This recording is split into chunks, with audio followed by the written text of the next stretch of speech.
Welcome to Living Well with MS. This podcast comes to you from Overcoming MS, the world's leading multiple sclerosis healthy lifestyle charity, which helps people live a full and healthy life through the Overcoming MS program. We interview a range of experts and people with multiple sclerosis. Please remember, all opinions expressed are their own. Don't forget to subscribe to Living Well with MS on your favorite podcast platform so you never miss an episode. And now, let's meet our guest. Welcome to the latest edition of Ask Jack. It seems like it's been a while since we've had one of these, but welcome back to Jack McNulty, where we're going to be getting some more OMS compliant cooking advice. And today we're going to, I'm trying to do this without a pun, jump into tofu. Does that work? We're trying to investigate tofu. I think, as far as I'm concerned, tofu is probably the first thing that people think of when you say vegan.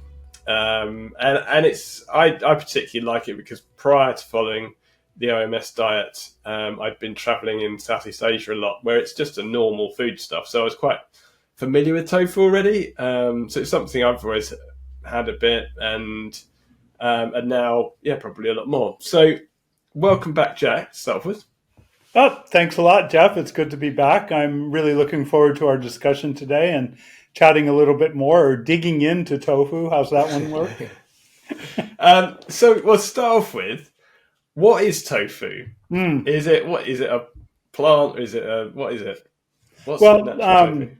Yeah, tofu it's been around for thousands of years, and it's essentially just soya milk, more or less a higher fat soya milk that's been set by a coagulating agent.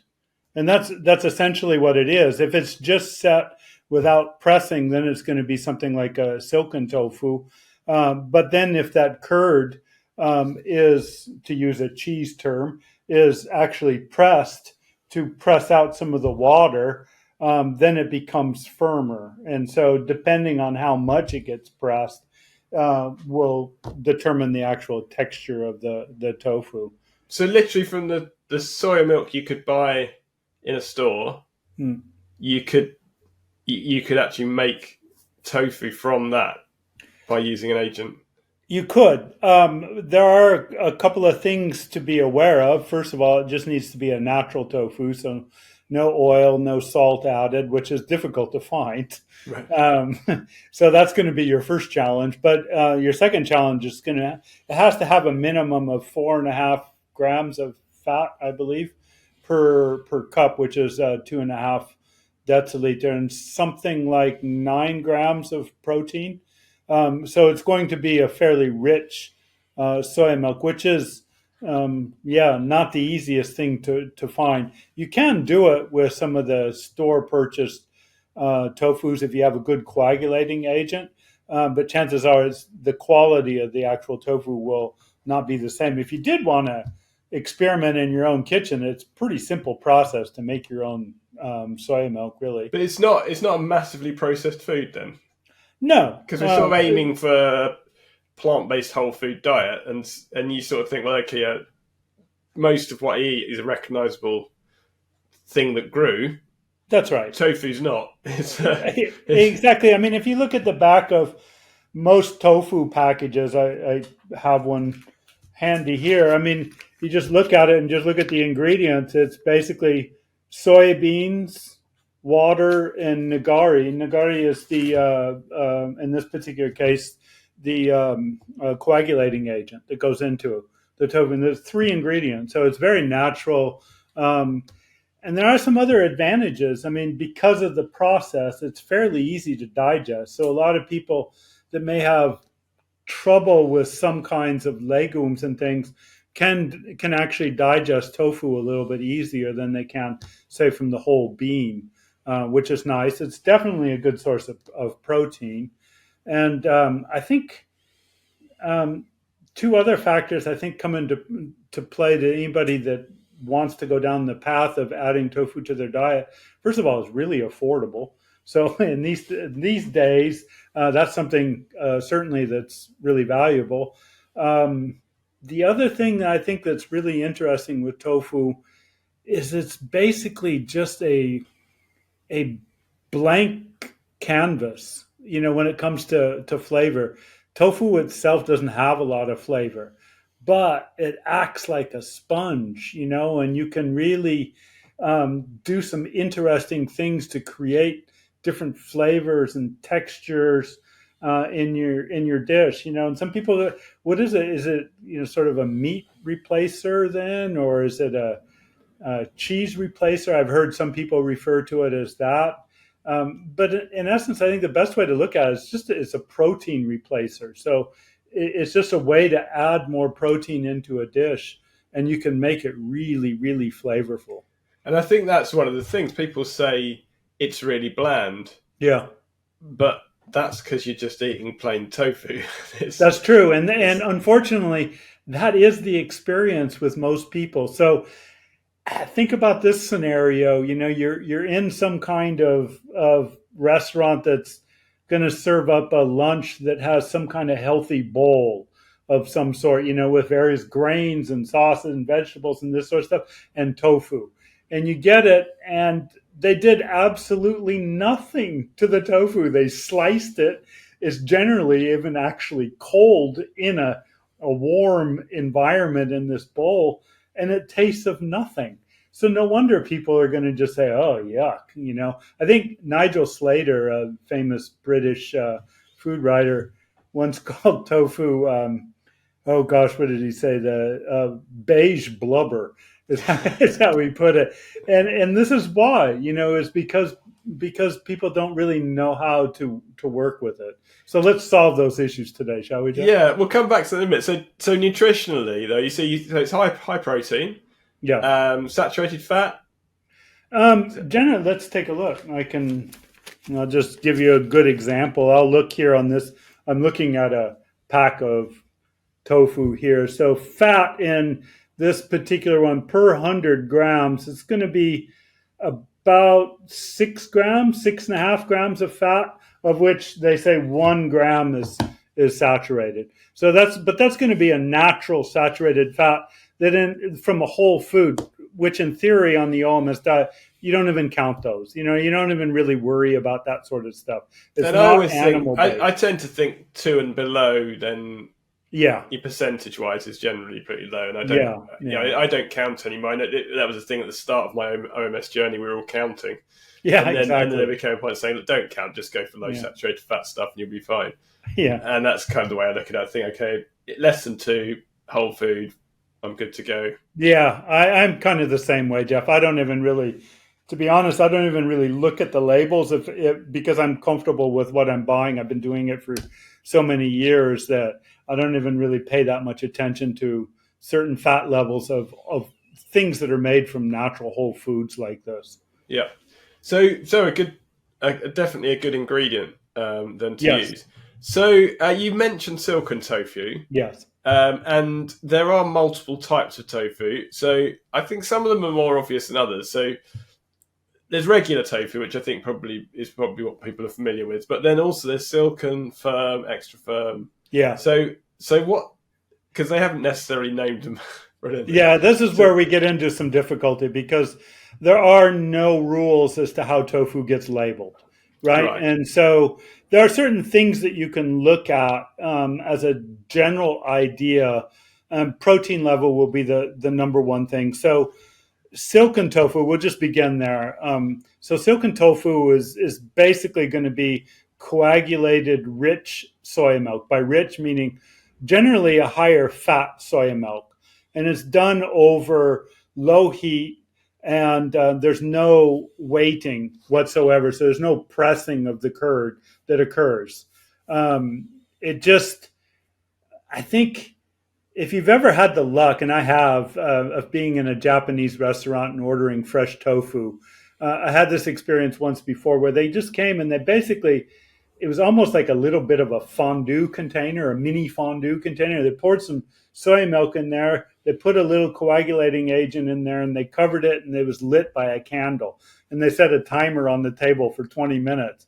And at the end of 20 minutes, we take the lid off and we've got fresh tofu, which was very soft, but almost like panna cotta, that sort of texture. Hmm. And you just eat that with a little bit of ginger, spring onions, maybe some garlic or something like that. Just absolutely delicious, warm, really flavorful, and that's what a silken tofu will give you. Um, I think apart from having the luck to eat it that way, you can use it in some soups like a miso soup or something like that, but it'll disintegrate fairly quickly if the soup is too hot. I think the best use for a silken tofu is it works really well in baking. And I like to use a bit of silken tofu when I'm interested in making something that's going to have a custard like finish, something like a quiche, like a vegan quiche, something like a custard pie, if you're going to go sweet, that sort of thing. And it gives you that sort of rich texture that you would use in replacing eggs, the egg milk mixture kind of Hmm. thing for custard. So I find silken tofu is really excellent for that sort of thing. Now comes the next problem. So then we go up a little bit, and some people call it regular, some people call it semi soft, some people call it firm. There's even different levels and categories of silken tofu, like extra soft and firm silken, which is getting a little out of control. Then there's firm tofu, extra firm tofu, there's pressed tofu, and you can kind of go on and on with this. And I think that the best thing to do really is start to look at the labeling, and a semi-firm kind of tofu is going to have around 8 grams of protein. Firm tofu will be a little bit more, somewhere around 9 or 10. And like an extra firm will be even higher, 12 to 14 grams of protein or something like that. And you can always, I'll just hold this up, you can always just take it and pinch it, and you get a general idea of how firm it is just by pinching it. The other thing you can do, of course, is do the old chef trick to figure out when meat is done, and you can apply it, the same principle, to the kind of tofu. And so if you just hold up your hands and your little finger and thumb, and then press this point right here, it's relatively, without putting any pressure with your two joining fingers here, the thumb and the finger, it's pretty soft. So that's going to be a semi-soft tofu. And as you go up the line and you get to that point, it hardens, and so you can kind of Okay, that's feel idea. that's going to Okay, that yeah. that pressure there. That's going to be a little bit more of a firm tofu. Then if you put a little bit of pressure on there, it's going to be really firm, really hard, and that's going to be sort of your extra firm or pressed kind of tofu. And all of that means water content. And water content becomes sort of important in how you're cooking the tofu. So, depending on the cooking method you're using, so most people are going to either bake it or use an air fryer or even Hmm. pan fry in a dry pan or something like that. And the water inside the tofu, if it's too dry, you're going to have a sort of chalky, dry kind of experience with the texture of the tofu, which Yeah, is I found why, some real success with an air fryer actually, where the recipe said to fry, and I yeah, thought, well, I'm going to use an air fryer and see what yeah, happens, and actually got quite a like a crispy outside, yeah, but it retained the moisture in the middle, that's and right. so it was it wasn't. I mean, I'm not really aiming for meat anymore. I think I've been so long Yeah, without meat that but it was just a nice mouthfeel basically. It's exactly. well, And that's what we're trying to achieve is that texture. You want that in certain recipes, you want that sort of crispy exterior, but you don't want it to be dry inside, which can happen, especially in an oven. hmm. And especially if you follow a lot of recipes which say, pressing the tofu first, which is pressing the water out of the tofu, which is going to make it drier when you cook it, especially if you're cooking it in the oven or something of that nature. So those are, the kind of things that you want to be a little bit cognizant of. And there are tricks to changing the texture, to retaining the water. to create that sort of mouthfeel that you're after, depending on whatever you're cooking. And then when you get things that when there's smoked tofu and seasoned tofu, they've basically pre-flavored it, essentially, I guess. Yeah, I mean, you see a lot of that these days. I do a lot of shopping in a health food store locally here in Switzerland, and I'm just really surprised every time I go in there. There's another variety, isn't there? Each time. Yeah, exactly. There's what started out to be just a single line shelf of tofu is now expanded to maybe 6 different shelves of different kinds of tofu. So it's widely expanded. And you go in, of course, into an Asian kind of store, and you're going to have even more selection. It just broadens even more there. So, yeah. But I think sometimes then maybe we are heading down the processed, what's in the flavouring.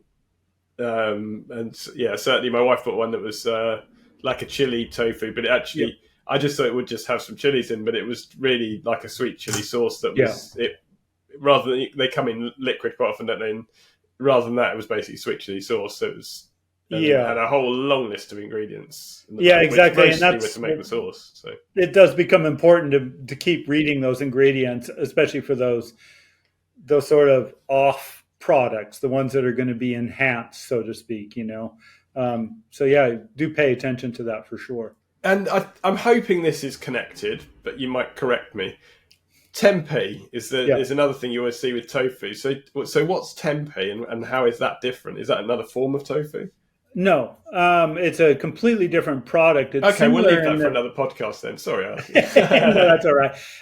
Just briefly what it is. So tofu is made from soy milk, from the whole soybean turned into milk and then coagulated. So tempeh, which originates from Indonesia, and you see it a lot in Indonesian cooking, is whole beans. So it's generally soybeans, but it can be made with other kinds of beans like chickpeas and things. But generally it's soybeans, and then it's pressed together and inoculated with a mold, and then packaged. So it has this sort of white net around the beans, which gives it a very specific flavor. So the kind of mold that they inoculated would be very similar to how they're making blue cheese, if you're going to go down that path. So not a bad thing then, maybe like with not at all. Fermented foods being sort of generally recommended. So yeah, it's using a whole bean, a whole food, and it's very natural products that are being used. It has a much different flavor, and generally it's going to be pressed, and so you're going to need to do some things with it. But you're right, that would require a little bit further discussion and gets off the topic of tofu a little bit. Okay, and you talked about the variety of things, but you also, in a store, in like a big supermarket, you often have it in multiple places. So they'll have it in the specialty aisles, they'll have it in the refrigerated sections, they'll have it in non-refrigerated sections. And quite often they're different brands, and then it's getting really confusing. But so, does it need to be refrigerated? Or not? Not always. It depends on how it's sort of treated.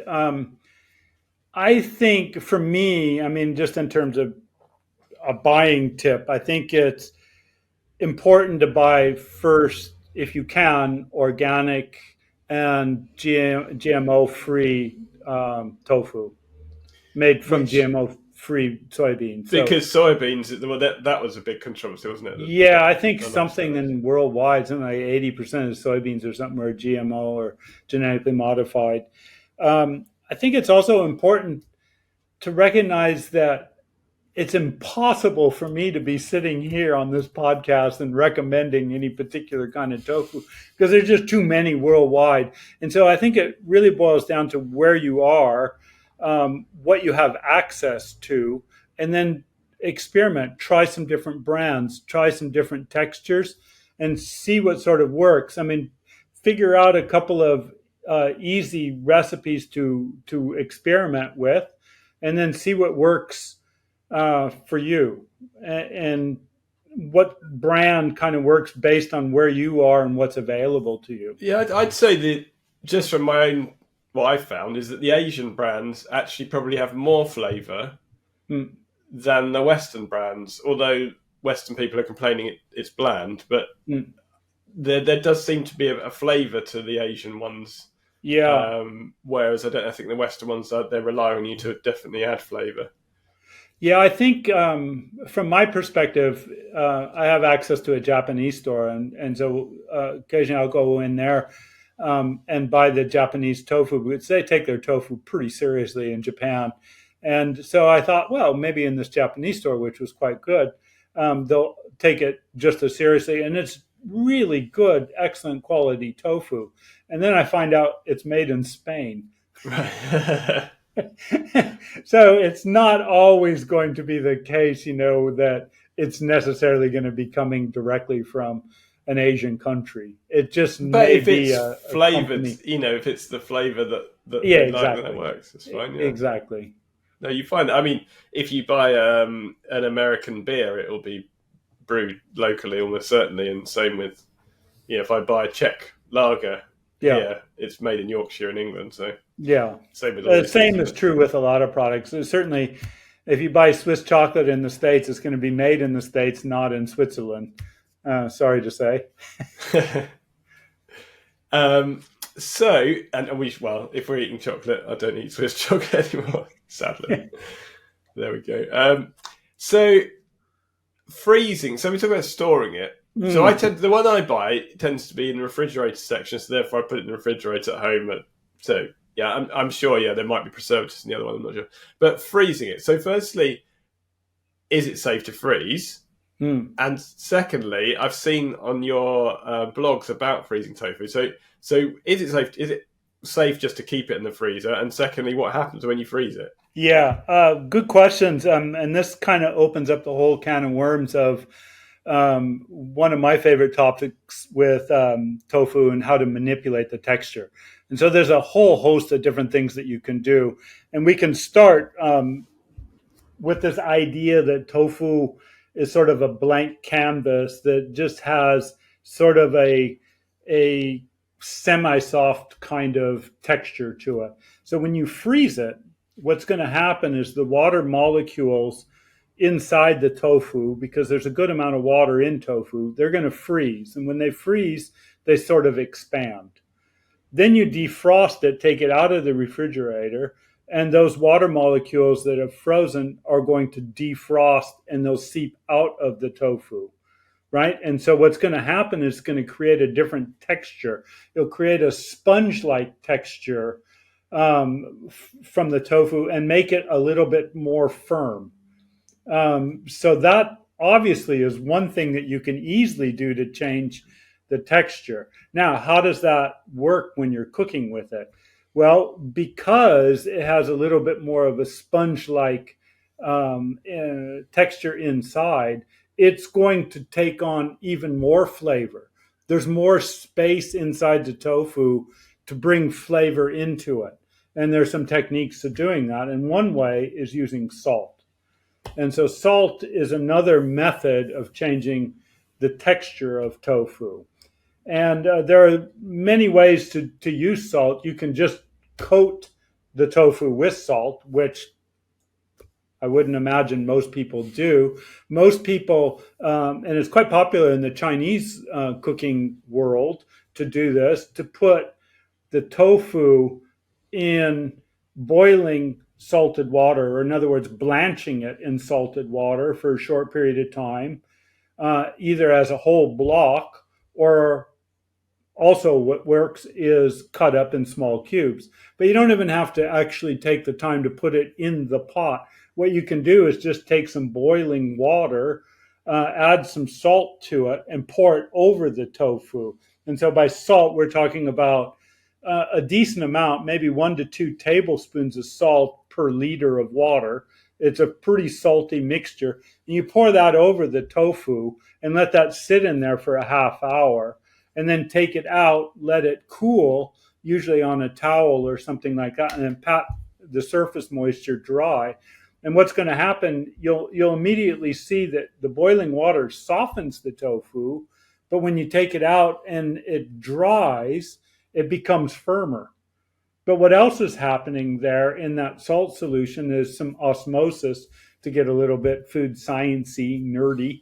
And that's basically is the salt working its magic and drawing the moisture out of the tofu and taking some of the salt solution that has less density and putting it back into the tofu. And so you're basically seasoning the tofu from the inside out. So you're making it a little bit more firm, and now you've added seasoning inside the tofu. So that's what happens with aubergine. But I know there's an American word for aubergine, but I can't remember what it is. With salt, with aubergine, basically you're using salt to draw out the bitter aspects of aubergine. And then you pat it dry so that it firms it up also. When you cook it, it's going to take in less of the fat that's on the surface area. And so that's why you would do that with aubergine. With tofu, it's just fundamentally changing the flavor and the texture. So imagine what would happen if you froze the tofu to change the texture, and then you take it out and you cut it up in cubes after it's defrosted, and you pour boiling salted water over it for a half hour or so, let it dry. So it's going to be much firmer now, and it's going to have this spongy sort of interior that's now got a little bit of a saltiness to it. And in fact, what happens is it becomes very much similar to something like paneer, which is exactly how I would make my tofu paneer. And then you cook it in a curry sauce or something like that. And is it got to an unhealthy level of salt though? No. So most of the salt's still in the water, presumably. No, that's why you want to just pat off the surface moisture. Okay. But you don't have to worry about taking on too much salt. So it can only absorb so much. And it's certainly not going to, in a half hour, it's not going to be too salty. Sorry, but you can take that then a step further. Sorry a second. You just take that a step further and think about adding even more flavor to it. And so let's create a marinade now. And so fundamentally, it's doing the same thing, especially if you have a little bit of a salt in the marinade or you're using something like soy sauce. So you're creating a marinade that the tofu is going to sit in for a minimum of a half hour, ideally. And now you like to put it in for overnight. So that's going to really suck up a lot of flavor in doing something like that. And then, of course, you pat it dry afterwards as well. And then there are some ways that you want to cook marinated tofu. All that space you made when you froze it, that then gets the marinade gets absorbed into it. It can like a sponge. It just soaks it right up. So you've gone from something that's bland to actually something that's full of flavor now. Exactly, and this is why tofu to me it's just really so bloody exciting, because there's a lot of things that you can do with it from a cook's perspective where you can really manipulate it. And it's far more entertaining than eating a piece of sliced cold tofu in a bowl. Sorry, it occurred to me, I said aubergine and couldn't remember the American. It's eggplant is the American. Yeah, that's fine. So people in the States. Let me just mention one other thing. One of the things that's common in cookbooks and recipes, if you're searching around the internet or if you're looking at different tofu recipes and things, one thing that you'll see often are people saying, start off by pressing the tofu. And so you can buy tofu presses, are quite widely available, I have seen. Yeah, you can, but pressing, and most people just say, well, you just put a sheet pan over it with a weight on it and let it sit there and you're forcing out the water. Well, again, you want to be really, really careful with that, because you're forcing out a lot of the moisture from the interior of the tofu that's going to make it fundamentally dry at the end, and so I would just be very cautious with recipes that say, start off by pressing the tofu. I think it's much better to take on a different approach, maybe freeze it, maybe pour some boiling salted water over it, and do things like that, or marinating it, do something like that rather than pressing it. So pressing it, we're not getting the gaps in the middle of the tofu then, and so we're not absorbing as much flavor. It's going to take on much more of a sort of a a well done leathery piece of meat kind of texture. So this is completely off topic, but I'm going to tell you because it happened last week. As things talking of well done leatheriness. So if you make kombucha, I'm guessing you might have made kombucha past. You get the mother at the top, the yeast, and then I'd heard that you could actually because they make more every time you have another batch of kombucha. You get another one, and you get they get thrown away or given to people. And someone said, "Oh, you can actually dry fry them, and they're delicious if you dry fry a mother." It's not.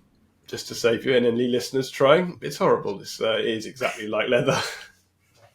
I tried it, experimented it, it didn't work. Maybe I was doing it wrong, I don't know. Anyway, sorry, that was rather very off topic. But that's a new one on me, Jeff, by the way. I'd never heard of that. And I've made kombucha plenty of times, but I've never really had the idea because it just doesn't look like it's going to be anything. It looks nicer because it sort of gives it a bit of colour, but no, it didn't work. There is probably some vegan blogger chuckling away every time he hears of someone having tried it. Yeah. So you mentioned a couple of things in the recipe. So what would be some of your favourite tofu recipes? We've also mentioned scrambled tofu on another episode, which is a very straightforward scrambled egg replacement. But other recipes, what would you suggest? Yeah. So in terms of like marinating, one of the things I like to do is I make like a sort of a teriyaki kind of flavor. And so it's very easy to just make up your teriyaki mix, which is essentially going to be some kind of sweetening agent that's going to go in. And I use agave syrup normally. That's going to go in with soy sauce and usually a little bit of vinegar, and you mix that together, probably with a little bit of water or something. You pop the tofu in that. And the way I cook that, and so I cut up the tofu in cubes, and the way I cook it is in a non-stick pan that's just totally dry. I just heat it over medium heat. You don't want to ever heat a non-stick pan on high heat. And then you basically take the tofu out of the marinade, pat it dry just slightly. It's still a bit moist, and put it in the dry pan. You'll find that it browns rather rapidly. By rapidly, I'm saying you might want to turn that after about a minute and then turn it over and it'll brown up again. And you just take it out of the pan at that point. Then you put all of the marinade into the pan.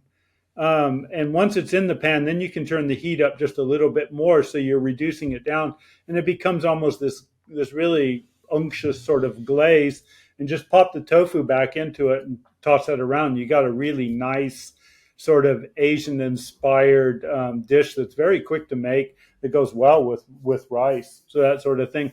I mentioned paneer, so I like doing that kind of thing with tofu and using sort of Indian flavors and making sort of a curry with tofu and lots of vegetables. I find that exceptionally tasty. I make a really nice sort of salt and pepper kind of tofu, which if you've ever been to Australia, you know that salt and pepper, like calamari, is everywhere, and salt and pepper tofu I find is really tasty. So that's sort of one of the things I like to do. The silken tofu I use a lot in making custards. I mentioned that earlier, and so I do use that as sort of an egg replacer in some recipes. And boy, you just really can't go wrong if you have a sort of a semi-soft tofu and mix all the right ingredients together and create that wonderful tofu scramble that's going to be excellent at any time of day. And I mentioned before the recording that I'm just back from holiday in Greece. So my wife was happily eating lots of Greek salads.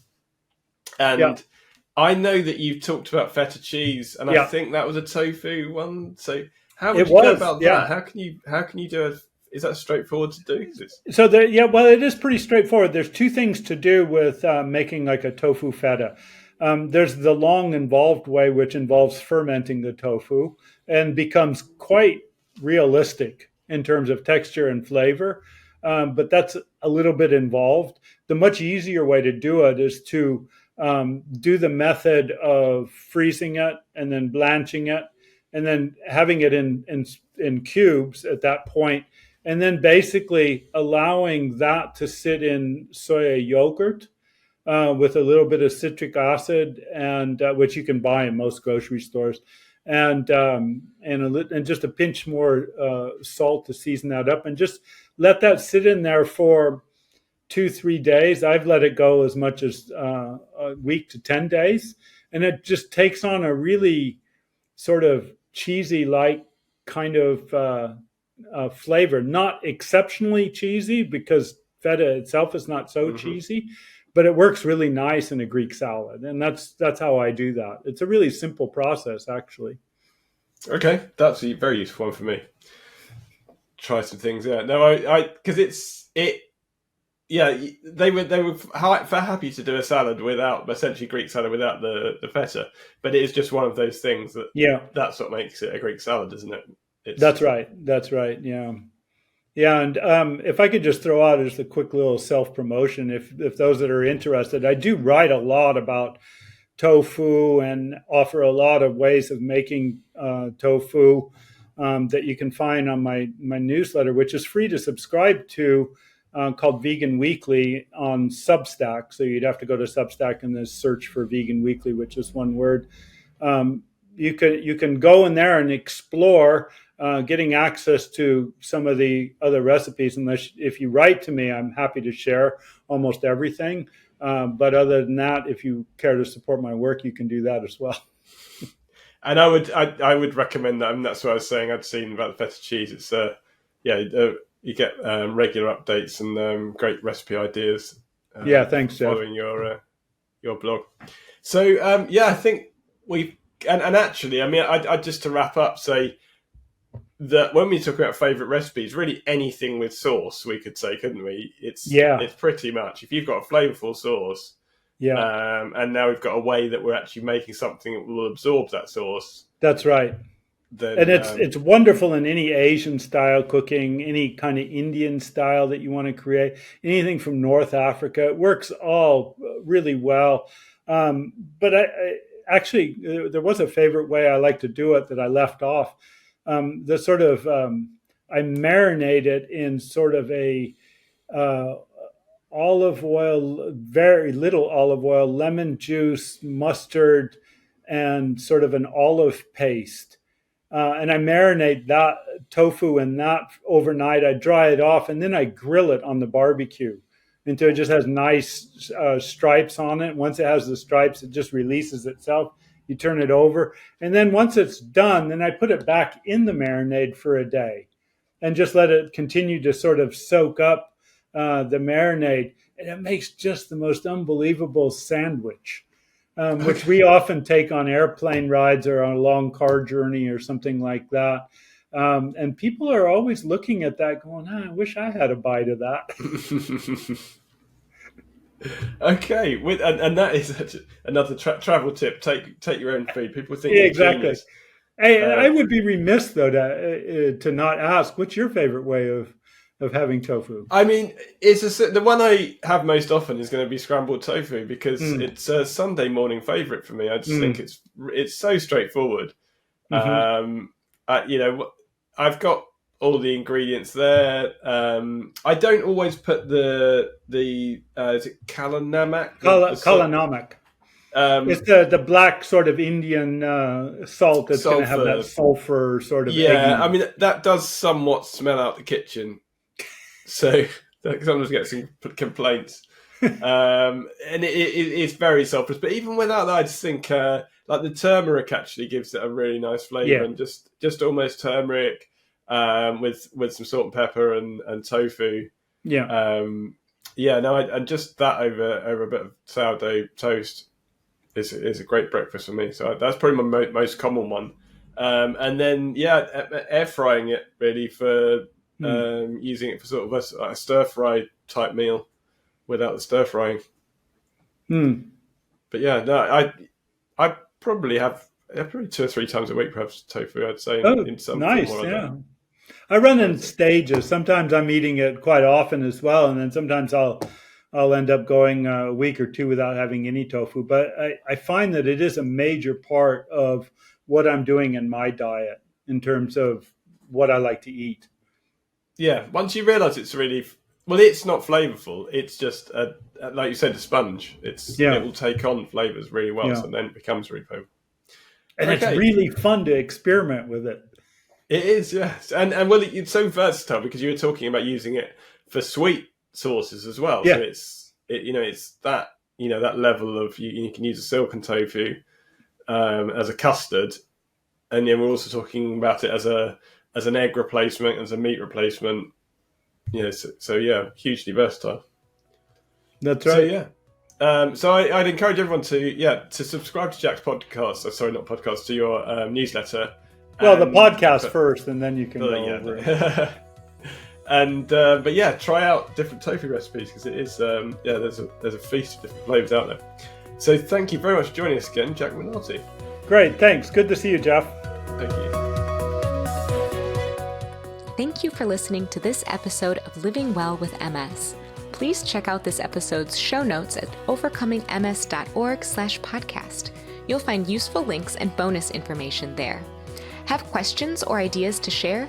Email us at podcast@overcomingms.org, or you can reach out to Jeff on Twitter @JeffAlex. We'd love to hear from you.